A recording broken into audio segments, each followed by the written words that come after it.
ਖਬਰਾਂ ਦੇ ਬੁਲੇਟਿਨ ਦੇ ਸਪਾਂਸਰ ਨੇ ਰੀਅਲਟਰ ਗੁਰਜਿੰਦਰ ਸਿੰਘ ਰੰਧਾਵਾ। ਹਰ ਤਰ੍ਹਾਂ ਦੀ ਪ੍ਰਾਪਰਟੀ ਖਰੀਦਣ ਤੇ ਵੇਚਣ ਲਈ ਤੁਸੀਂ ਕਾਲ ਕਰ ਸਕਦੇ ਹੋ। ਸਤਿ ਸ਼੍ਰੀ ਅਕਾਲ ਜੀ, ਤੁਸੀਂ ਦੇਖ ਰਹੇ ਹੋ ਪੰਜਾਬ ਮਿਲ USA ਟੀਵੀ ਤੇ ਮੈਂ ਸੁਰਭੀ। ਖਬਰਾਂ ਦੇ ਬੁਲੇਟਿਨ 'ਚ ਬਹੁਤ-ਬਹੁਤ ਸਵਾਗਤ ਹੈ ਜੀ। ਪੇਸ਼ ਆਨ ਦੇਸ਼ ਵਿਦੇਸ਼ ਦੀਆਂ ਕੁਝ ਖਾਸ ਤੇ ਚੋਣਵੀਆਂ ਖਬਰਾਂ। ਅਮਰੀਕਾ ਤੋਂ ਡਿਪੋਰਟ ਕੀਤੇ ਜਾ ਸਕਦੇ ਹਨ 18,000 ਭਾਰਤੀ। ਡੋਨਾਲਡ ਟਰੰਪ ਦੀ ਖੁੱਲੀ ਧਮਕੀ, ਪ੍ਰਵਾਸੀਆਂ ਨੂੰ ਵਾਪਸ ਨਾ ਲੈਣ ਵਾਲੇ ਦੇਸ਼ਾਂ ਨਾਲ ਕੋਈ ਕਾਰੋਬਾਰ ਨਹੀਂ। ਕੈਨੇਡਾ ਦੇ ਵਿੱਚ ਭਾਰਤੀ ਵਿਦਿਆਰਥੀਆਂ ਤੇ ਨਾਗਰਿਕਾਂ ਨੂੰ ਚੌਕਸ ਰਹਿਣ ਦਾ ਮਸ਼ਵਰਾ। ਅਮਰੀਕਾ 'ਚ ਮਹਿੰਗੇ ਡੇਲਾਈਟ ਸੇਵਿੰਗ ਟਾਈਮ ਨੂੰ ਕਰਾਂਗੇ ਖਤਮ ਟਰੰਪ। 2023 ਵਿੱਚ 2,16,000 ਤੋਂ ਵੱਧ ਲੋਕਾਂ ਨੇ ਛੱਡੀ ਭਾਰਤ ਦੀ ਨਾਗਰਿਕਤਾ। ਭਾਰਤ ਦਾ ਕੈਨੇਡਾ ਨੂੰ ਮੂੰਹ ਤੋੜ ਜਵਾਬ, ਕਿਹਾ ਦੇਸ਼ ਵਿਰੋਧੀਆਂ ਨੂੰ ਵੀਜ਼ਾ ਨਹੀਂ ਦੇਵਾਂਗੇ। ਹੁਣ ਇਹਨਾਂ ਖਬਰਾਂ ਦਾ ਵਿਸਤਾਰ। ਇਸ ਦੇ ਨਾਲ ਹੀ ਦੇਸ਼ ਵਿਦੇਸ਼ ਨਾਲ ਜੁੜੀਆਂ ਹੋਈਆਂ तमाम ਖਬਰਾਂ।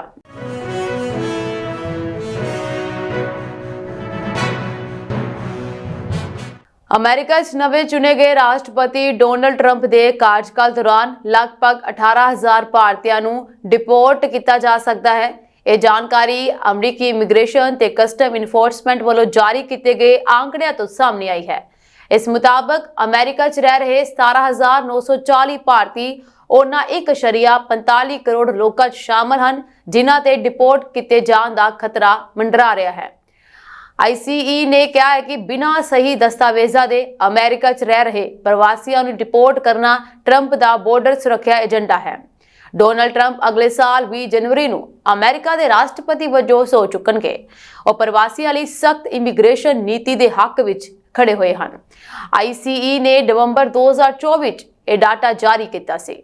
ਇਸ ਮੁਤਾਬਕ 17,940 ਭਾਰਤੀਆਂ ਨੂੰ ਅੰਤਿਮ ਹੁਕਮਾਂ ਦੀ ਸੂਚੀ 'ਚ ਰੱਖਿਆ ਗਿਆ ਹੈ ਜੋ ICE ਦੀ ਹਿਰਾਸਤ ਵਿੱਚ ਨਹੀਂ ਹਨ ਪਰ ਡਿਪੋਰਟ ਕੀਤੇ ਜਾਣ ਦੀ ਉਡੀਕ ਕਰ ਰਹੇ ਹਨ।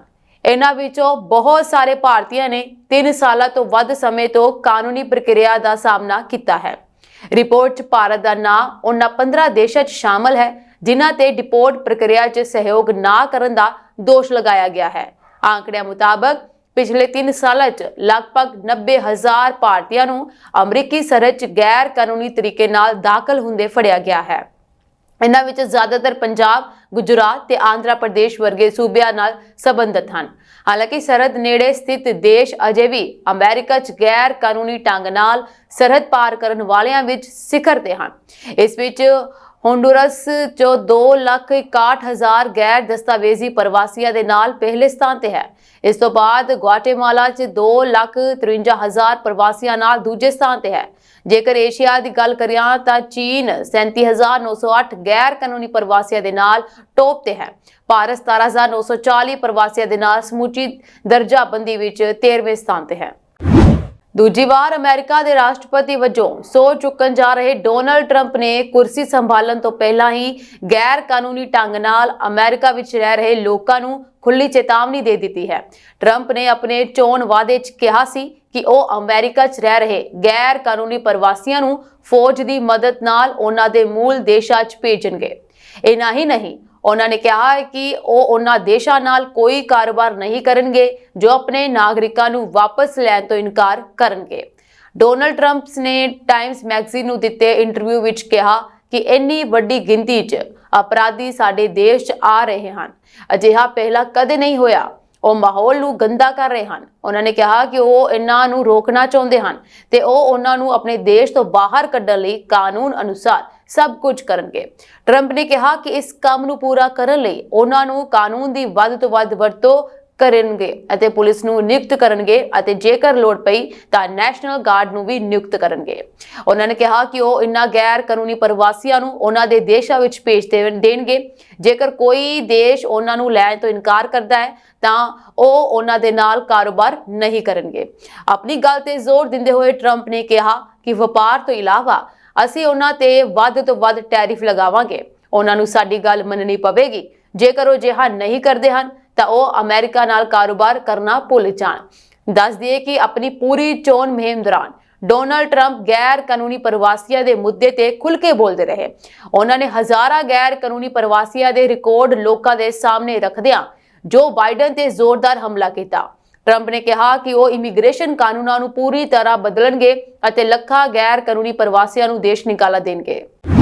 ਕੈਨੇਡਾ ਦੇ ਵਿੱਚ ਪਿਛਲੇ ਹਫਤੇ 3 ਭਾਰਤੀ ਵਿਦਿਆਰਥੀਆਂ ਦੀ ਹੱਤਿਆ ਹੋਣ ਮਗਰੋਂ ਵਿਦੇਸ਼ ਮੰਤਰਾਲੇ ਨੇ ਇੱਕ ਐਡਵਾਈਜ਼ਰੀ ਜਾਰੀ ਕਰਕੇ ਕੈਨੇਡਾ ਦੇ ਵਿੱਚ ਰਹਿੰਦੇ ਭਾਰਤੀ ਨਾਗਰਿਕਾਂ ਅਤੇ ਵਿਦਿਆਰਥੀਆਂ ਨੂੰ ਵਧੇਰੇ ਚੌਕਸ ਰਹਿਣ ਦਾ ਮਸ਼ਵਰਾ ਦਿੱਤਾ ਹੈ। ਉਹਨਾਂ ਨੇ ਕਿਹਾ ਹੈ ਕਿ ਕੈਨੇਡਾ ਵਿੱਚ ਨਫ਼ਰਤੀ ਅਪਰਾਧ ਤੇ ਅਪਰਾਧਿਕ ਹਿੰਸਾ ਦੀਆਂ ਵੱਧਦੀਆਂ ਘਟਨਾਵਾਂ ਕਰਕੇ ਨਿਖਰਦੇ ਸੁਰੱਖਿਆ ਹਾਲਤ ਦੇ ਮੱਦੇਨਜ਼ਰ ਭਾਰਤੀ ਨਾਗਰਿਕ ਤੇ ਵਿਦਿਆਰਥੀ ਚੌਕਸ ਰਹਿਣ। ਅਧਿਕਾਰਤ ਅੰਕੜਿਆਂ ਮੁਤਾਬਕ ਕੈਨੇਡਾ ਵਿੱਚ ਇਸ ਵੇਲੇ 4 ਲੱਖ ਤੋਂ ਵੱਧ ਭਾਰਤੀ ਵਿਦਿਆਰਥੀ ਪੜ੍ਹਾਈ ਕਰ ਰਹੇ ਹਨ। ਵਿਦੇਸ਼ ਮੰਤਰਾਲੇ ਨੇ ਕਿਹਾ ਹੈ ਕਿ ਪਿਛਲੇ ਹਫਤੇ ਕੈਨੇਡਾ ਵਿੱਚ 3 ਭਾਰਤੀ ਵਿਦਿਆਰਥੀਆਂ ਦੀ ਹੱਤਿਆ ਹੋਣ ਮਗਰੋਂ ਓਟਵਾ ਵਿੱਚ ਭਾਰਤੀ ਹਾਈ ਕਮਿਸ਼ਨ ਨੇ ਕੈਨੇਡੀਅਨ ਅਥਾਰਟੀਜ਼ ਕੋਲ ਭਾਰਤੀਆਂ ਦੀ ਸੁਰੱਖਿਆ ਦਾ ਮੁੱਦਾ ਉਠਾਇਆ ਹੈ। ਮੰਤਰਾਲੇ ਦੇ ਤਰਜਮਾਨ ਰਣਧੀਰ ਨੇ ਕਿਹਾ ਹੈ ਕਿ ਉਹਨਾਂ ਲਈ ਕੈਨੇਡਾ ਵਿੱਚ ਭਾਰਤੀ ਨਾਗਰਿਕਾਂ ਦੀ ਸੁਰੱਖਿਆ ਤੇ ਭਲਾਈ ਸਭ ਤੋਂ ਉੱਪਰ ਹੈ। ਉਧਰ ਉਹਨਾਂ ਨੇ ਕਿਹਾ ਪਿਛਲੇ ਹਫਤੇ 3 ਮੰਦਭਾਗੀਆਂ ਘਟਨਾਵਾਂ ਵਾਪਰੀਆਂ, 3 ਭਾਰਤੀ ਵਿਦਿਆਰਥੀਆਂ ਦਾ ਕਤਲ ਕਰ ਦਿੱਤਾ ਗਿਆ। ਅਸੀਂ ਇਸ ਭਿਆਨਕ ਦੁਖਾਂਤ ਤੋਂ ਗਮਗੀਨ ਹਾਂ ਜਦੋਂ ਕੈਨੇਡਾ ਵਿੱਚ ਸਾਡੇ ਨਾਗਰਿਕਾਂ ਨੂੰ ਨਿਸ਼ਾਨਾ ਬਣਾਇਆ ਗਿਆ। ਉਹਨਾਂ ਨੇ ਕਿਹਾ ਕਿ ਅਸੀਂ ਪੀੜਿਤ ਪਰਿਵਾਰਾਂ ਨਾਲ ਸੰਵੇਦਨਾ ਜ਼ਾਹਰ ਕਰਦੇ ਹਾਂ। ਟੋਰਾਂਟੋ ਤੇ ਵੈਨਕੂਵਰ ਵਿਚਲੇ ਸਾਡੇ ਹਾਈ ਕਮਿਸ਼ਨ ਤੇ ਕੌਂਸੂਲੇਟ ਵੀ ਇਸ ਮਾਮਲੇ ਵਿੱਚ ਹਰ ਸੰਭਵ ਮਦਦ ਕਰ ਰਹੇ ਹਨ। ਕੈਨੇਡਾ ਦੇ ਵਿੱਚ ਭਾਰਤੀ ਮਿਸ਼ਨ ਇਨ੍ਹਾਂ ਮਾਮਲਿਆਂ ਦੀ ਮੁਕੰਮਲ ਜਾਂਚ ਲਈ ਮੁਕਾਮੀ ਅਥਾਰਟੀਜ਼ ਦੇ ਸੰਪਰਕ ਵਿੱਚ ਹਨ। ਨਵੇਂ ਚੁਣੇ ਗਏ ਰਾਸ਼ਟਰਪਤੀ ਡੋਨਾਲਡ ਟਰੰਪ ਨੇ ਕਿਹਾ ਹੈ ਕਿ ਉਹਨਾਂ ਦੀ ਰਿਪਬਲਿਕਨ ਪਾਰਟੀ ਅਮਰੀਕਾ ਵਿੱਚ ਡੇਲਾਈਟ ਸੇਵਿੰਗ ਟਾਈਮ ਨੂੰ ਖਤਮ ਕਰਨ ਦੀ ਕੋਸ਼ਿਸ਼ ਕਰੇਗੀ ਕਿਉਂਕਿ ਇਹ ਦੇਸ਼ ਲਈ ਅਸੁਵਿਧਾਜਨਕ ਅਤੇ ਮਹਿੰਗਾ ਹੈ। ਅਮਰੀਕਾ ਵਿੱਚ ਡੇਲਾਈਟ ਸੇਵਿੰਗ ਟਾਈਮ ਮਾਰਚ ਦੇ ਦੂਜੇ ਐਤਵਾਰ ਨੂੰ ਸ਼ੁਰੂ ਹੁੰਦਾ ਹੈ ਅਤੇ ਨਵੰਬਰ ਦੇ ਪਹਿਲੇ ਐਤਵਾਰ ਨੂੰ ਖਤਮ ਹੁੰਦਾ ਹੈ। ਸਮਾਂ ਤਬਦੀਲੀ ਸਥਾਨਕ ਸਮੇਂ ਅਨੁਸਾਰ ਸਵੇਰੇ 2 ਵਜੇ ਹੁੰਦੀ ਹੈ। ਟਰੰਪ ਨੇ ਆਪਣੀ social media site truth social ਤੇ ਇੱਕ ਪੋਸਟ ਵਿੱਚ ਕਿਹਾ ਕਿ Republican party daylight saving time ਨੂੰ ਖਤਮ ਕਰਨ ਦੀ ਪੂਰੀ ਕੋਸ਼ਿਸ਼ ਕਰੇਗੀ। ਡੇਲਾਈਟ ਸੇਵਿੰਗ ਟਾਈਮ ਅਸੁਵਿਧਾਜਨਕ ਹੈ। ਇਹ ਸਾਡੀ ਕੌਮ ਲਈ ਬਹੁਤ ਮਹਿੰਗਾ ਹੈ। ਜਨਵਰੀ ਵਿੱਚ ਰਿਪਬਲਿਕਨ ਪਾਰਟੀ ਅਮਰੀਕੀ ਕਾਂਗਰਸ ਦੇ 2 ਸਦਨਾਂ ਪ੍ਰਤੀਨਿਧੀ ਸਭਾ ਅਤੇ ਸੈਨੇਟ ਤੇ ਕੰਟਰੋਲ ਹਾਸਲ ਕਰ ਲਵੇਗੀ। ਟਰੰਪ 20 ਜਨਵਰੀ ਨੂੰ ਅਮਰੀਕਾ ਦੇ 47ਵੇਂ ਰਾਸ਼ਟਰਪਤੀ ਵਜੋਂ ਸਹੁੰ ਚੁੱਕਣਗੇ। 2023 ਦੌਰਾਨ ਅਮਰੀਕਾ, ਕੈਨੇਡਾ ਸਣੇ ਦੁਨੀਆ ਦੇ ਵੱਖ-ਵੱਖ ਮੁਲਕਾਂ ਵਿੱਚ 84 ਭਾਰਤੀਆਂ ਤੇ ਹਮਲੇ ਹੋਇਆ ਜਾਂ ਉਹਨਾਂ ਦਾ ਕਤਲ ਕਰ ਦਿੱਤਾ ਗਿਆ। ਅਮਰੀਕਾ ਵਿੱਚ 12 ਅਤੇ ਕੈਨੇਡਾ ਦੇ ਵਿੱਚ 10 ਜਾਣਿਆਂ ਦਾ ਅੰਕੜਾ ਦੱਸਿਆ ਜਾ ਰਿਹਾ ਹੈ, ਜਦਕਿ ਪਿਛਲੇ ਸਾਲ 2,16,000 ਤੋਂ ਵੱਧ ਲੋਕਾਂ ਨੇ ਭਾਰਤੀ ਨਾਗਰਿਕਤਾ ਛੱਡ ਦਿੱਤੀ। ਇਹ ਜਾਣਕਾਰੀ ਵਿਦੇਸ਼ ਰਾਜ ਮੰਤਰੀ ਕੀਰਤੀਵਰਧਨ ਸਿੰਘ ਵੱਲੋਂ ਸੰਸਦ ਵਿੱਚ ਪੁੱਛੇ ਇੱਕ ਸਵਾਲ ਤੇ ਲਿਖਤੀ ਜਵਾਬ ਵਿੱਚ ਦਿੱਤੀ ਗਈ। ਵਿਦੇਸ਼ ਰਾਜ ਮੰਤਰੀ ਨੇ ਦੱਸਿਆ ਕਿ 2021 ਵਿੱਚ ਸਿਰਫ 29 ਭਾਰਤੀਆਂ ਦੇ ਹਮਲੇ ਹੋਏ ਜਾਂ ਕਤਲ ਕੀਤੇ ਗਏ, ਪਰ 2022 ਵਿੱਚ ਇਹ ਅੰਕੜਾ ਦੁੱਗਣਾ ਹੋ ਕੇ 57 ਤੇ ਪੁੱਜ ਗਿਆ। 2023 ਵਿੱਚ 84 ਜਣਿਆਂ ਤੇ ਹਮਲਾ ਜਾਂ ਕਤਲ ਦੀਆਂ ਵਾਰਦਾਤਾਂ ਦਰਸਾਉਂਦੀਆਂ ਹਨ ਕਿ ਵਿਦੇਸ਼ਾਂ ਵਿੱਚ ਭਾਰਤੀ ਨਾਗਰਿਕਾਂ ਨੂੰ ਨਿਸ਼ਾਨਾ ਬਣਾਉਣ ਦੀਆਂ ਘਟਨਾਵਾਂ ਤੇਜ਼ੀ ਨਾਲ ਵਧ ਰਹੀਆਂ ਹਨ। ਕੀਰਤੀਵਰਧਨ ਸਿੰਘ ਨੇ ਅੱਗੇ ਕਿਹਾ ਕਿ ਵਿਦੇਸ਼ਾਂ ਵਿੱਚ ਭਾਰਤੀ ਨਾਗਰਿਕਾਂ ਦੀ ਸੁਰੱਖਿਆ ਯਕੀਨੀ ਬਣਾਉਣੀ ਭਾਰਤ ਸਰਕਾਰ ਦੀ ਮੁੱਖ ਤਰਜੀਹ ਹੈ। ਭਾਰਤ ਦੇ ਮਿਸ਼ਨ ਅਜਿਹੀਆਂ ਘਟਨਾਵਾਂ ਬਾਰੇ ਪੂਰੀ ਤਰ੍ਹਾਂ ਸੁਚੇਤ ਹਨ ਅਤੇ ਨੇੜਿਓਂ ਨਜ਼ਰ ਰੱਖੀ ਜਾ ਰਹੀ ਹੈ। ਉਹਨਾਂ ਨੇ ਕਿਹਾ ਯੂਕੇ ਅਤੇ ਸਾਊਦੀ ਅਰਬ ਵਿੱਚ ਵੀ 10 ਭਾਰਤੀ ਨਾਗਰਿਕਾਂ ਤੇ ਹਮਲਾ ਹੋਇਆ ਜਾਂ ਉਹਨਾਂ ਦਾ ਕਤਲ ਕਰ ਦਿੱਤਾ ਗਿਆ। ਇਨ੍ਹਾਂ ਘਟਨਾਵਾਂ ਬਾਰੇ ਸੰਬੰਧਿਤ ਮੁਲਕਾਂ ਦੀਆਂ ਸਰਕਾਰਾਂ ਨਾਲ ਗੱਲਬਾਤ ਕੀਤੀ ਗਈ ਅਤੇ ਢੁਕਵੀਂ ਕਾਰਵਾਈ ਕਰਨ ਦਾ ਮੁੱਦਾ ਸੱਦਾ ਵੀ ਦਿੱਤਾ ਗਿਆ। ਦੂਜੇ ਪਾਸੇ ਇੱਕ ਹੋਰ ਸਵਾਲ ਦੇ ਜਵਾਬ ਵਿੱਚ ਵਿਦੇਸ਼ ਰਾਜ ਮੰਤਰੀ ਨੇ ਦੱਸਿਆ ਕਿ ਪਿਛਲੇ 5 ਸਾਲ ਦੌਰਾਨ ਤਕਰੀਬਨ 8 ਲੱਖ ਲੋਕਾਂ ਨੇ ਭਾਰਤੀ ਨਾਗਰਿਕਤਾ ਛੱਡ ਦਿੱਤੀ। ਸਭ ਤੋਂ ਉੱਚਾ ਅੰਕੜਾ 2022 ਵਿੱਚ ਦਰਜ ਕੀਤਾ ਗਿਆ ਜਦੋਂ 2,25,000 ਲੋਕਾਂ ਵੱਲੋਂ ਭਾਰਤੀ ਨਾਗਰਿਕਤਾ ਛੱਡਣ ਦਾ ਐਲਾਨ ਕੀਤਾ ਗਿਆ। ਰਾਜਾਂ ਦੇ ਆਧਾਰ ਤੇ ਨਾਗਰਿਕਤਾ ਛੱਡਣ ਵਾਲੇ ਅੰਕੜਾ ਮੁਹੱਈਆ ਨਹੀਂ ਹੈ, ਪਰ ਅਮਰੀਕਾ, Canada, UK, Australia, Austria, Greece, Korea ਅਤੇ ਯੂਕਰੇਨ ਸਣੇ 135 ਵੱਖ-ਵੱਖ ਮੁਲਕਾਂ ਦੀ ਨਾਗਰਿਕਤਾ ਭਾਰਤੀ ਲੋਕਾਂ ਨੇ ਹਾਸਲ ਕੀਤੀ ਹੈ। ਭਾਰਤ ਨੇ ਕੈਨੇਡਾ ਨੂੰ ਇੱਕ ਵਾਰ ਫਿਰ ਸਪਸ਼ਟ ਸੰਦੇਸ਼ ਦਿੱਤਾ ਹੈ ਕਿ ਦੇਸ਼ ਵਿਰੋਧੀ ਗਤੀਵਿਧੀਆਂ 'ਚ ਸ਼ਾਮਲ ਲੋਕਾਂ ਨੂੰ ਵੀਜ਼ਾ ਨਹੀਂ ਦਿੱਤਾ ਜਾਵੇਗਾ। ਕੈਨੇਡਾ ਸਰਕਾਰ ਅਤੇ ਮੀਡੀਆ 'ਚ ਭਾਰਤ ਤੇ ਵੀਜ਼ਾ ਨਾ ਦੇਣ ਨੂੰ ਲੈ ਕੇ ਸਵਾਲ ਚੁੱਕੇ ਜਾ ਰਹੇ ਹਨ। ਇਸ ਤੇ ਭਾਰਤੀ ਵਿਦੇਸ਼ ਮੰਤਰਾਲੇ ਨੇ ਮੂੰਹ ਤੋੜ ਜਵਾਬ ਦਿੰਦੇ ਹੋਏ ਕਿਹਾ ਹੈ ਕਿ ਭਾਰਤ ਨੂੰ ਇਹ ਤੈਅ ਕਰਨ ਦਾ ਪੂਰਾ ਅਧਿਕਾਰ ਹੈ ਕਿ ਵੀਜ਼ਾ ਕਿਸ ਨੂੰ ਦੇਣਾ ਹੈ ਅਤੇ ਕਿਸ ਨੂੰ ਨਹੀਂ। ਵਿਦੇਸ਼ ਮੰਤਰਾਲੇ ਨੇ ਕਿਹਾ ਹੈ ਕਿ ਜੋ ਲੋਕ ਭਾਰਤ ਦੀ ਪ੍ਰਭੂਸੱਤਾ ਨੂੰ ਕਮਜ਼ੋਰ ਕਰਨ ਦੀ ਕੋਸ਼ਿਸ਼ ਕਰ ਰਹੇ ਹਨ, ਉਹਨਾਂ ਨੂੰ ਵੀਜ਼ਾ ਦੇਣਾ ਮੁਮਕਿਨ ਨਹੀਂ ਹੈ। ਉਹਨਾਂ ਨੇ ਕੈਨੇਡਾ ਦੇ ਮੀਡੀਆ ਰਿਪੋਰਟਾਂ ਨੂੰ ਭਾਰਤ ਨੂੰ ਬਦਨਾਮ ਕਰਨ ਦੀ ਕੋਸ਼ਿਸ਼ ਦੱਸਿਆ। ਮੰਤਰਾਲੇ ਨੇ ਇਹ ਵੀ ਕਿਹਾ ਕਿ ਕੈਨੇਡਾ ਦੀ ਮੀਡੀਆ ਦੁਆਰਾ ਇਸ ਮਾਮਲੇ 'ਚ ਟਿੱਪਣੀ ਕਰਨਾ ਭਾਰਤ ਦੇ ਅੰਦਰੂਨੀ ਮਾਮਲਿਆਂ 'ਚ ਦਖਲ ਵਰਗਾ ਹੈ। ਕੁਝ ਰਿਪੋਰਟਾਂ 'ਚ ਦਾਅਵਾ ਕੀਤਾ ਜਾ ਰਿਹਾ ਹੈ ਕਿ ਭਾਰਤ ਕੈਨੇਡਾ ਦੇ ਨਾਗਰਿਕਾਂ ਨੂੰ ਵੀਜ਼ਾ ਨਹੀਂ ਦੇ ਰਿਹਾ, ਜਦਕਿ ਸੱਚਾਈ ਇਹ ਹੈ ਕਿ ਵੀਜ਼ਾ ਮੰਗਣ ਵਾਲਿਆਂ 'ਚ ਕਈ ਖਾਲਿਸਤਾਨੀ ਸਮਰਥਕ ਸ਼ਾਮਲ ਹਨ। ਭਾਰਤ ਨੇ ਕੈਨੇਡਾ ਸਰਕਾਰ ਨੂੰ ਅਪੀਲ ਕੀਤੀ ਹੈ ਕਿ ਉਹ ਆਪਣੇ ਦੇਸ਼ 'ਚ ਭਾਰਤ ਵਿਰੋਧੀ ਤੱਤਾਂ ਦੇ ਖਿਲਾਫ ਸਖਤ ਕਾਰਵਾਈ करे। विदेश मंत्रालय ने कहा है कि पहला भी इस मुद्दे ते गल की गई है, पर कनाडा सरकार सिर्फ सबूत मंगती रही है अते सख्त कदम नहीं चुके। स्विट्जरलैंड ने भारत तो MFN यानी मोस्ट फेवर्ड नेशन का दर्जा वापस ले लिया। इसका मतलब है कि 1 जनवरी 2025 तो स्विट्जरलैंड विच भारतीय कंपनियां नूं अपनी कमाई ते पहला नालों ज्यादा टैक्स देना होवेगा। कारोबारियों मुताबिक इस नाल EFTA राही निवेश किते 10,000 करोड़ रुपए के प्रोजेक्ट प्रभावित हो सकते हैं। दस दिए कि EFTA का मतलब है कि यूरोपियन फ्री ट्रेड एसोसिएशन, जिस में 4 यूरोपियन देश आइसलैंड, लिस्टनस्टाइन, नार्वे और स्विट्जरलैंड शामिल हैं। संघ का गठन 29 फरवरी 1960 ਨੂੰ ਹੋਇਆ ਸੀ। ਇਸ ਦਾ ਉਦੇਸ਼ ਯੂਰਪ ਅਤੇ ਦੁਨੀਆ ਭਰ ਵਿੱਚ ਇਸ ਦੇ ਮੈਂਬਰ ਦੇਸ਼ਾਂ ਵਿੱਚ ਆਰਥਿਕ ਸਹਿਯੋਗ ਅਤੇ ਮੁਕਤ ਵਪਾਰ ਨੂੰ ਉਤਸ਼ਾਹਿਤ ਕਰਨਾ ਹੈ। ਜਾਣਕਾਰੀ ਮੁਤਾਬਕ ਸਵਿਟਜ਼ਰਲੈਂਡ ਨੇ ਹਾਲ ਹੀ ਦੇ ਨੈਸਲੇ ਖਿਲਾਫ ਭਾਰਤ 'ਚ ਦਿੱਤੇ ਗਏ ਅਦਾਲਤੀ ਫੈਸਲੇ ਤੋਂ ਬਾਅਦ ਭਾਰਤ ਨੂੰ MFN ਤੋਂ ਬਾਹਰ ਕਰ ਦਿੱਤਾ, ਜਿਸ ਕਾਰਨ ਯੂਰਪੀ ਦੇਸ਼ਾਂ 'ਚ ਕੰਮ ਕਰ ਰਹੀਆਂ ਭਾਰਤੀ ਕੰਪਨੀਆਂ ਤੇ ਮਾੜਾ ਅਸਰ ਪਏਗਾ। स्विट्जरलैंड के इस कदम नाल हुण भारतीय संस्थावां नूं अपने मुनाफे ते 10% टैक्स देना पवेगा, जो पहला घट सी। स्विट्जरलैंड सरकार ने एक बयान जारी करके कहा है कि भारत और स्विट्जरलैंड दरमियान हस्ताक्षर किए दोहरे टैक्स समझौते के MFN प्रबंध नूं मुअत्तल करता है। दस दिए कि नेस्ले एक स्विस कंपनी है। भारत की सुप्रीम कोर्ट ने कंपनी विरुद्ध हुक्म दिता सी।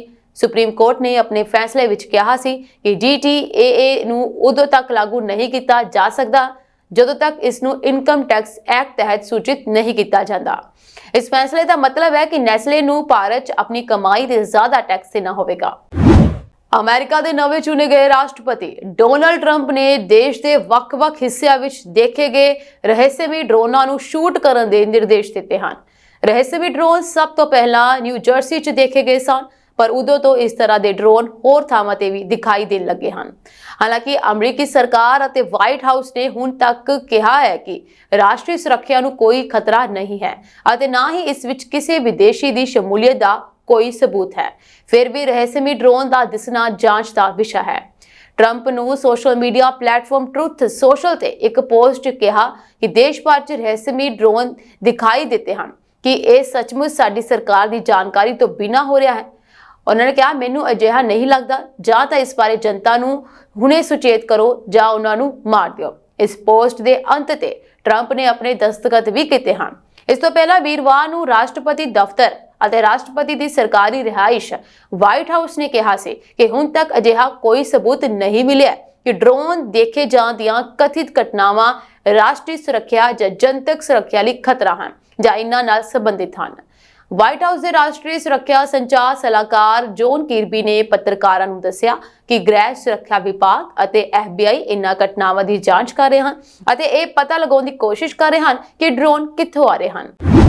वेस्टचेस्टर काउंटी च न्यूयॉर्क हाईवे ते शाम एक छोटे जहाज के हादसाग्रस्त हो जाने कारण उस विच सवार एक व्यक्ति की मौत हो गई और दूजा जख्मी हो गया। अधिकारियों ने जानकारी दी है जहाज 'ਚ 2 ही लोग सवार सन। हादसे कारण मैनहटन तो लगभग 40 किलोमीटर उत्तर पूर्व विच हैरिसन 'ਚ अंतरराज्यी हाईवे नंबर 684 ते शाम लगभग 7 बजे आवाजाही प्रभावित हो गई। मौके तो प्राप्त वीडियो 'ਚ नुकसानिया गया चिट्टा जहाज अध विचकार रेलिंग के कोल खड़ा नजर आया और एमरजेंसी वाहनों ने आवाजाही नूं रोक दिता। घटना बारे जानकारी दिंदियां गवर्नर कैथी ने दस्सिया कि हादसे तो बाद जहाज के ईंधन नूं साफ करने लई वातावरण सुरक्षा विभाग के मुलाजम मौके ते मौजूद सन। उधर एक बयान में उन्होंने कहा कि इस घटना दौरान पीड़ित परिवारों प्रति मेरी हमदर्दी है और मैं जख्मी के छेती सेहतमंद होने की प्रार्थना करता हाँ। प्रधानमंत्री जस्टिन ट्रूडो ने कैनेडा के ਵੱਖ-ਵੱਖ सूबिया के मुख मंत्रियों नाल सरहदी सुरक्षा नूं मजबूत करन दी फेडरल सरकार की योजना बारे संक्षेप जानकारी सांझी की ਅਤੇ अमेरिका के नवे चुने गए राष्ट्रपति डोनाल्ड ट्रंप वालों दी गई धमकी मुताबक टैरिफ ते संभावित प्रतिक्रियावां ते चर्चा की। ਪਬਲਿਕ ਸੇਫਟੀ ਮੰਤਰੀ ਡੋਮਿਨਿਕ ਲੈਬਲਾਂਕ ਨੇ ਓਟਵਾ ਵਿੱਚ ਪੱਤਰਕਾਰਾਂ ਨੂੰ ਦੱਸਿਆ ਕਿ ਸਰਹੱਦੀ ਯੋਜਨਾ ਨੂੰ ਅਜੇ ਅੰਤਿਮ ਰੂਪ ਦਿੱਤਾ ਜਾ ਰਿਹਾ ਹੈ ਅਤੇ ਬੈਠਕ ਦੌਰਾਨ ਪ੍ਰੀਮੀਅਰਾਂ ਦੇ ਸੁਝਾਵਾਂ ਨੂੰ ਸ਼ਾਮਲ ਕੀਤਾ ਜਾਵੇਗਾ। ਉਹਨਾਂ ਨੇ ਕਿਹਾ ਕਿ ਆਉਣ ਵਾਲੇ ਦਿਨਾਂ ਵਿੱਚ ਕੈਨੇਡੀਅਨਸ ਨਾਲ ਵੇਰਵੇ ਸਾਂਝੇ ਕੀਤੇ ਜਾਣਗੇ। ਬੈਠਕ ਤੋਂ ਬਾਅਦ ਉਹਨਾਂ ਨੇ ਕਿਹਾ ਕਿ ਅਸੀਂ ਪ੍ਰੀਮੀਅਰਾਂ ਨਾਲ ਸਰਹੱਦੀ ਯੋਜਨਾ ਦੇ ਵੇਰਵੇ ਸਾਂਝੇ ਕੀਤੇ ਹੈ ਅਤੇ ਹਾਂ ਪੱਕੀ ਫੀਡਬੈਕ ਮਿਲਿਆ ਹੈ। ontario ਦੇ ਪ੍ਰੀਮੀਅਰ ਡਗ ਫੋਰਡ ਦਾ ਕਹਿਣਾ ਹੈ ਕਿ ਜੇ ਡੋਨਲਡ ਟਰੰਪ ਕੈਨੇਡੀਅਨ ਵਸਤਾਂ ਤੇ ਭਾਰੀ ਟੈਕਸ ਲਾਉਣ ਦੀ ਧਮਕੀ ਨੂੰ ਅਮਲ ਵਿੱਚ ਲਿਆਉਂਦੇ ਹਨ ਤਾਂ ontario ਅਮਰੀਕਾ ਲਈ ਬਿਜਲੀ ਸਪਲਾਈ ਬੰਦ ਕਰ ਸਕਦਾ ਹੈ। ਫੋਰਡ ਨੇ ਕੁਈਨਜ਼ ਪਾਰਕ ਵਿਖੇ ਪੱਤਰਕਾਰਾਂ ਨੂੰ ਦੱਸਿਆ ਕਿ ਫੈਡਰਲ ਵਿੱਤ ਮੰਤਰੀ ਕ੍ਰਿਸਟੀਆ ਫਰੀਲੈਂਡ ਉਹਨਾਂ ਵਸਤੂਆਂ ਦੀ ਸੂਚੀ ਤਿਆਰ ਕਰਨਗੇ ਜਿਨ੍ਹਾਂ ਤੇ ਕੈਨੇਡਾ ਜਵਾਬੀ ਟੈਰਿਫ ਲਗਾ ਸਕਦਾ ਹੈ ਅਤੇ ontario ਸਰਕਾਰ ਵੀ ਅਜਿਹੀ ਸੂਚੀ ਤਿਆਰ ਕਰੇਗੀ। ਹੁਣ ਜਿਸ ਮਾਮਲੇ ਉੱਤੇ ਫੋਰਡ ਉਦੋਂ ਇਕੱਲੇ ਪੈਂਦੇ ਨਜ਼ਰ ਆਏ ਜਦੋਂ ਮੁਲਕ ਦੇ ਬਾਕੀ ਬਿਜਲੀ ਉਤਪਾਦਕ ਸੂਬਿਆਂ ਨੇ ਅਜਿਹਾ ਕਰਨ ਤੋਂ ਨਾ ਕਰ ਦਿੱਤਾ। ਇਸ ਨੂੰ ਫੋਰਡ ਦੀ ਨਿੱਜੀ ਸੋਚ ਕਰਾਰ ਦਿੱਤਾ ਗਿਆ। ਉਹਨਾਂ ਕਿਹਾ ਅਸੀਂ ਕਿਸ ਹੱਦ ਤੱਕ ਜਾਵਾਂਗੇ ਇਹ ਨਿਰਭਰ ਕਰਦਾ ਹੈ ਕਿ ਉਹ ਕਿੱਥੇ ਤੱਕ ਜਾਂਦੇ ਹਨ। ਅਸੀਂ ਉਹਨਾਂ ਦੀ ਬਿਜਲੀ ਨੂੰ ਕੱਟਣ ਦੀ ਹੱਦ ਤੱਕ ਜਾਵਾਂਗੇ। ਡਗਫੋਰਡ ਨੇ ਦਲੀਲ ਦਿੱਤੀ ਹੈ ਕਿ ਉਹ ਨਹੀਂ ਚਾਹੁੰਦੇ ਕਿ ਅਜਿਹਾ ਕੁਝ ਹੋਵੇ ਪਰ ਉਹਨਾਂ ਦਾ ਪਹਿਲਾ ਫਰਜ਼ ontario ਵਾਸੀਆਂ ਅਤੇ ਕੈਨੇਡੀਅਨਸ ਦੀ ਹਿਫਾਜ਼ਤ ਕਰਨਾ ਹੈ। ontario ਦੇ ਪ੍ਰੀਮੀਅਰ ਨੇ ਲੋਕਾਂ ਨੂੰ ਆਪਣੇ ਮੁਲਕ ਵਾਸਤੇ ਖੜੇ ਹੋਣ ਦਾ ਸੱਦਾ ਦਿੱਤਾ। ਅਮਰੀਕੀ ਰਾਸ਼ਟਰਪਤੀ ਦੇ ਦਫ਼ਤਰ ਅਤੇ ਸਰਕਾਰੀ ਰਿਹਾਇਸ਼ ਵਾਈਟ ਹਾਊਸ ਨੇ ਇਸਲਾਮਾਫੋਬੀਆ ਯਾਨੀ ਇਸਲਾਮ ਦੇ ਡਰ ਨਾਲ ਨਜਿੱਠਣ ਲਈ ਪਹਿਲੀ ਰਾਸ਼ਟਰੀ ਰਣਨੀਤੀ ਦਾ ਐਲਾਨ ਕਰਦੇ ਹੋਏ 100 ਤੋਂ ਵੱਧ ਅਜਿਹੇ ਕਦਮਾਂ ਦੀ ਸੂਚੀ ਜਾਰੀ ਕੀਤੀ ਹੈ ਜਿਨ੍ਹਾਂ ਨੂੰ ਸੰਘੀ ਅਧਿਕਾਰੀ ਮੁਸਲਮਾਨਾਂ ਅਤੇ ਅਰਬ ਅਮਰੀਕੀਆਂ ਵਿਰੁੱਧ ਨਫ਼ਰਤ ਪੱਖਪਾਤ ਅਤੇ ਵਿਤਕਰੇ ਨੂੰ ਰੋਕਣ ਲਈ ਚੁੱਕ ਸਕਦੇ ਹਨ। ਇਸ ਤੋਂ ਪਹਿਲਾਂ ਯਹੂਦੀ ਵਿਰੋਧੀ ਭਾਵਨਾ ਨਾਲ ਨਜਿੱਠਣ ਲਈ ਰਾਸ਼ਟਰਪਤੀ ਜੋ ਬਾਈਡਨ ਨੇ ਮਈ 2023 ਵਿੱਚ ਇੱਕ ਅਜਿਹੀ ਹੀ ਯੋਜਨਾ ਪੇਸ਼ ਕੀਤੀ ਸੀ ਕਿਉਂਕਿ ਅਮਰੀਕੀ ਯਹੂਦੀਆਂ ਵਿਰੁੱਧ ਨਫ਼ਰਤ ਅਤੇ ਵਿਤਕਰੇ ਦਾ ਡਰ ਵਧ ਰਿਹਾ ਸੀ। ਅਧਿਕਾਰੀਆਂ ਨੇ ਇਸਲਾਮਾਫੋਬੀਆ ਯੋਜਨਾ ਤੇ ਮਹੀਨਿਆਂ ਤੱਕ ਕੰਮ ਕੀਤਾ ਅਤੇ ਇਸ ਨੂੰ ਜਾਰੀ ਕਰ ਦਿੱਤਾ ਗਿਆ। ਇਹ ਯੋਜਨਾ ਬਾਈਡਨ ਦੇ ਰਾਸ਼ਟਰਪਤੀ ਅਹੁਦਾ ਛੱਡਣ ਤੋਂ 5 ਹਫ਼ਤੇ ਪਹਿਲਾਂ ਆਈ ਹੈ ਜਿਸ ਦਾ ਮਤਲਬ ਹੈ ਕਿ ਯੋਜਨਾ ਦਾ ਲਾਗੂ ਹੋਣਾ ਕਾਫੀ ਹੱਦ ਤੱਕ ਨਵੇਂ ਚੁਣੇ ਗਏ ਰਾਸ਼ਟਰਪਤੀ ਡੋਨਲਡ ਟਰੰਪ ਤੇ ਨਿਰਭਰ ਕਰਦਾ ਹੈ। ਜੇਕਰ ਉਹਨਾਂ ਦਾ ਪ੍ਰਸ਼ਾਸਨ ਅਜਿਹਾ ਕਰਨ ਦਾ ਫੈਸਲਾ ਕਰਦਾ ਹੈ ਤਾਂ ਇਹ ਯੋਜਨਾ ਲਾਗੂ ਹੋ ਸਕੇਗੀ। ਰਣਨੀਤੀ ਦੀ ਘੋਸ਼ਣਾ ਕਰਦੇ ਹੋਏ ਇੱਕ ਬਿਆਨ ਵਿੱਚ ਬਾਈਡਨ ਪ੍ਰਸ਼ਾਸਨ ਨੇ ਲਿਖਿਆ ਪਿਛਲੇ ਸਾਲ ਇਹ ਪਹਿਲ ਕਦਮੀ ਹੋਰ ਜ਼ਰੂਰੀ ਹੋ ਗਈ ਕਿਉਂਕਿ ਅਮਰੀਕੀ ਮੁਸਲਮਾਨਾਂ ਅਤੇ ਅਰਬ ਭਾਈਚਾਰੇ ਦੇ ਖਿਲਾਫ ਖਤਰੇ ਵੱਧ ਗਏ। ਇਸ ਵਿੱਚ ਫਲਸਤੀਨੀ ਮੂਲ ਦੇ 6 ਸਾਲ ਅਮਰੀਕੀ ਮੁਸਲਿਮ ਲੜਕੇ ਵਾਦੀ ਅਲਫਾ ਯੋਮੀ ਦੇ ਕਤਲ ਦਾ ਜ਼ਿਕਰ ਕੀਤਾ ਗਿਆ। ਅਕਤੂਬਰ 2023 ਵਿੱਚ ਉਸ ਦੀ ਹੱਤਿਆ ਕਰ ਦਿੱਤੀ ਗਈ ਸੀ। ਯੋਜਨਾ ਵਿੱਚ ਉਹਨਾਂ ਕਦਮਾਂ ਦਾ ਜ਼ਿਕਰ ਹੈ ਜਿਨ੍ਹਾਂ ਨੂੰ ਕਾਰਜਕਾਰੀ ਸ਼ਾਖਾ ਚੁੱਕ ਸਕਦੀ ਹੈ। ਰਣਨੀਤੀ ਦੀਆਂ 4 ਮੁੱਖ ਤਰਜੀਹਾਂ ਮੁਸਲਮਾਨਾਂ ਅਤੇ ਅਰਬਾਂ ਵਿਰੁੱਧ ਨਫ਼ਰਤ ਪ੍ਰਤੀ ਜਾਗਰੂਕਤਾ ਵਧਾਉਣਾ ਅਤੇ ਇਹਨਾਂ ਭਾਈਚਾਰਿਆਂ ਦੀ ਵਿਰਾਸਤ ਨੂੰ ਵਿਆਪਕ ਤੌਰ ਤੇ ਮਾਨਤਾ ਦੇਣਾ, ਉਹਨਾਂ ਦੀ ਸੁਰੱਖਿਆ ਵਿੱਚ ਵਿਆਪਕ ਸੁਧਾਰ ਕਰਨਾ, ਮੁਸਲਮਾਨਾਂ ਅਤੇ ਅਰਬਾਂ ਦੇ ਵਿਰੁੱਧ ਵਿਤਕਰੇ ਨੂੰ ਰੋਕਣ ਲਈ ਉਹਨਾਂ ਦੇ ਧਾਰਮਿਕ ਰੀਤੀ ਰਿਵਾਜ਼ਾਂ ਨੂੰ ਢੁਕਵੇਂ ਢੰਗ ਨਾਲ ਅਨੁਕੂਲਿਤ ਕਰਨਾ ਅਤੇ ਨਫ਼ਰਤ ਦਾ ਮੁਕਾਬਲਾ ਕਰਨ ਲਈ ਭਾਈਚਾਰਿਆਂ ਵਿਚਕਾਰ ਏਕਤਾ ਨੂੰ ਉਤਸ਼ਾਹਿਤ ਕਰਨਾ। ਇਹਨਾਂ ਵਿੱਚ ਬਹੁਤ ਸਾਰੇ ਟੀਚੇ ਉਹਨਾਂ ਟੀਚਿਆਂ ਦੇ ਸਮਾਨ ਹਨ ਜਿਨ੍ਹਾਂ ਨੂੰ ਬਾਈਡਨ ਪ੍ਰਸ਼ਾਸਨ ਨੇ ਯਹੂਦੀ ਵਿਰੋਧੀ ਭਾਵਨਾ ਦੇ ਅਸਰ ਨੂੰ ਘਟਾਉਣ ਦੀ ਆਪਣੀ ਯੋਜਨਾ ਵਿੱਚ ਰੱਖਿਆ ਸੀ। ਇਸ ਵਿੱਚ ਸੁਰੱਖਿਆ ਨੂੰ ਬਿਹਤਰ ਬਣਾਉਣ ਅਤੇ ਭਾਈਚਾਰਿਆਂ ਵਿੱਚ ਏਕਤਾ ਬਣਾਉਣ ਤੇ ਵਿਸ਼ੇਸ਼ ਜ਼ੋਰ ਦੇਣਾ ਸ਼ਾਮਲ ਹੈ। ਪੰਜਾਬ ਦੀ ਹਵਾਈ ਕਨੈਕਟੀਵਿਟੀ ਨੂੰ ਹੁਲਾਰਾ ਦੇਣ ਲਈ 에ਅਰ ਇੰਡੀਆ ਐਕਸਪ੍ਰੈਸ 23 ਦਸੰਬਰ ਤੋਂ ਸ੍ਰੀ ਗੁਰੂ ਰਾਮਦਾਸ ਜੀ ਅੰਤਰਰਾਸ਼ਟਰੀ ਹਵਾਈ ਅੱਡਾ ਅੰਮ੍ਰਿਤਸਰ ਤੋਂ 2 ਨਵੇਂ ਉਡਾਨ ਰੂਟ ਸ਼ੁਰੂ ਕਰਨ ਜਾ ਰਿਹਾ ਹੈ। ਇਹ ਨਵੀਆਂ ਸੇਵਾਵਾਂ ਅੰਮ੍ਰਿਤਸਰ ਨੂੰ ਬੈਂਗਲੁਰੂ ਅਤੇ ਬੈਂਕਾਕ ਨਾਲ ਜੋੜਨਗੀਆਂ। ਫਲਾਈ ਅੰਮ੍ਰਿਤਸਰ ਪਹਿਲ ਦੇ ਗਲੋਬਲ ਕੋਆਰਡੀਨੇਟਰ ਗੁਮਟਾਲਾ ਯਾਨੀ ਸਮੀਪ ਸਿੰਘ ਗੁਮਟਾਲਾ ਅਤੇ ਕੋਆਰਡੀਨੇਟਰ ਯੋਗੇਸ਼ ਕਾਮਰਾ ਨੇ ਇਸ ਬਾਰੇ ਦੱਸਿਆ ਕਿ 에ਅਰਲਾਈਨ ਵੱਲੋਂ ਜਾਰੀ ਸ਼ੈਡਿਊਲ ਅਨੁਸਾਰ ਫਲਾਈਟ ਬੈਂਗਲੁਰੂ ਤੋਂ ਸਵੇਰੇ 5:55 ਵਜੇ ਰਵਾਨਾ ਹੋਵੇਗੀ ਅਤੇ ਸਵੇਰੇ 9:20 ਤੇ ਅੰਮ੍ਰਿਤਸਰ ਪਹੁੰਚੇਗੀ। ਵਾਪਸੀ ਦੀ ਉਡਾਨ ਸਵੇਰੇ 11:30 ਵਜੇ ਰਵਾਨਾ ਹੋਵੇਗੀ ਅਤੇ ਦੁਪਹਿਰ 2:45 ਵਜੇ ਬੈਂਗਲੁਰੂ ਪਹੁੰਚੇਗੀ। ਇਸੇ ਤਰ੍ਹਾਂ ਅੰਮ੍ਰਿਤਸਰ ਤੋਂ ਫਲਾਈਟ ਸਵੇਰੇ 10:40 ਵਜੇ ਰਵਾਨਾ ਹੋਵੇਗੀ ਅਤੇ ਸ਼ਾਮ 5 ਵਜੇ ਬੈਂਕਾਕ ਦੇ ਸਵਰਨ ਭੂਮੀ ਹਵਾਈ ਅੱਡੇ ਤੇ ਪਹੁੰਚੇਗੀ। ਬੈਂਕਾਕ ਤੋਂ ਵਾਪਸੀ ਦੀ ਉਡਾਨ ਸ਼ਾਮ 6 ਵਜੇ ਰਵਾਨਾ ਹੋਵੇਗੀ ਅਤੇ ਰਾਤ 9:30 ਵਜੇ ਅੰਮ੍ਰਿਤਸਰ ਪਹੁੰਚੇਗੀ। ਗੁਮਟਾਲਾ ਨੇ ਕਿਹਾ ਕਿ ਦੋਵੇਂ ਰੂਟ ਬੋਇੰਗ 737 ਮੈਕਸ 8 ਜਹਾਜ਼ਾਂ ਦੀ ਵਰਤੋਂ ਕਰਦੇ ਹੋਏ ਹਫ਼ਤੇ ਵਿੱਚ 4 ਵਾਰ ਸੋਮਵਾਰ, ਬੁੱਧਵਾਰ, ਸ਼ੁੱਕਰਵਾਰ ਅਤੇ ਐਤਵਾਰ ਨੂੰ ਸੰਚਾਲਿਤ ਹੋਣਗੇ। ਇਹ ਵਿਕਾਸ 27 ਅਕਤੂਬਰ 2024 ਨੂੰ ਥਾਈ ਲਾਈਨ 에ਅਰ ਵੱਲੋਂ ਬੈਂਕਾਕ ਦੇ ਡਾਨ ਮੁਆਂਗ ਹਵਾਈ ਅੱਡੇ ਲਈ ਸਿੱਧੀਆਂ ਉਡਾਨਾਂ ਹਾਲ ਹੀ ਵਿੱਚ ਲਾਂਚ ਕੀਤੇ ਜਾਣ ਤੋਂ ਬਾਅਦ ਹੋਇਆ ਹੈ। 에ਅਰ ਇੰਡੀਆ ਐਕਸਪ੍ਰੈਸ ਉਡਾਨਾਂ ਦੇ ਜੁੜਨ ਨਾਲ ਹੁਣ ਬੈਂਕਾਕ ਲਈ ਕੁੱਲ 8 ਹਫ਼ਤਾਵਾਰੀ ਕਨੈਕਸ਼ਨ ਮੁਹੱਈਆ ਕਰੇਗਾ, ਜਿਸ ਨਾਲ ਯਾਤਰੀਆਂ ਨੂੰ ਜ਼ਿਆਦਾ ਬਦਲ ਅਤੇ ਲਚਕੀਲਾਪਨ ਮਿਲੇਗਾ।